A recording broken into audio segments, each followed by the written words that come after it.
Well, we've discovered over the last 20 years in the midst of this obesity epidemic that much of the Western world is experiencing, that cancer is a disease associated with obesity.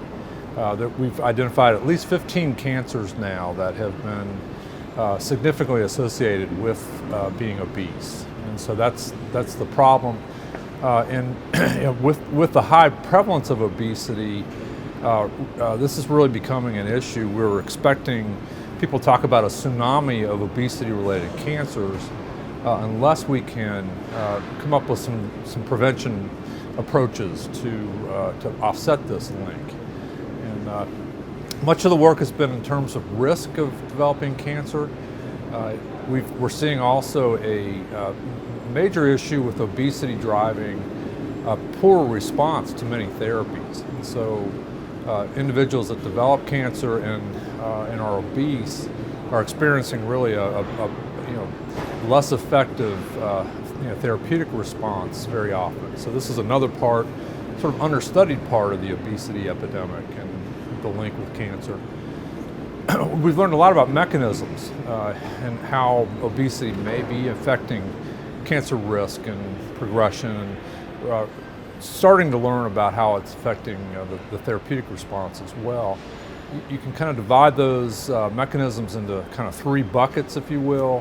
One being an effect on growth factors like insulin, insulin-related growth factors, a number of adipokines that fat cells produce as they get engorged with triglyceride. This is the storage mechanism that the body has for storing excess energy. And so that's part of the issue, is these growth factors driving the growth of cancer cells, the progression. So that's one. The other is inflammation, and obesity is clearly associated with a chronic inflammatory state. It's not like an infection where you get a massive increase in cytokines and other factors that are driving an inflammatory response. It's sort of a low-level smoldering inflammation, but it never resolves. And so that's the other issue.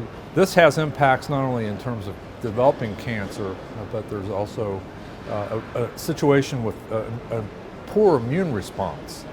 And that's an aspect of the inflammatory condition that is just being uncovered. So we are clearly seeing obesity associated with an immunosuppression. There are immune cells that are able to survey and kill cancer cells. They're being excluded in the obese state. We don't quite know why. We think the inflammatory response is again contributing, but that's part of the story. Is sort of a poor immune response to the cancer, and that's contributing. So those are the two major issues. There are some emerging mechanisms that we think are going to be important. Microbiome is one. As you know, we have sort of a population of non-human cells that we walk around with, a whole community that contribute to our health in many ways. And it looks like there's a bit of a change in that community in response to obesity. The microbiome is less diverse, and it produces other products, metabolites, that may be contributing to the inflammatory condition, to the immune response that we're seeing with obesity. So that's one. Not a lot of data yet on that, but it's emerging. The other seems to be an interface between sort of the systemic metabolic changes that we see, like the insulin and leptin and these other fat-produced molecules we call adipokines. That systemic change in metabolism is interfacing with the cellular metabolism that cancer cells are known to have. It really pushes that sort of cancer-associated metabolism forward. So that's another issue that we're seeing. It's emerging in the story.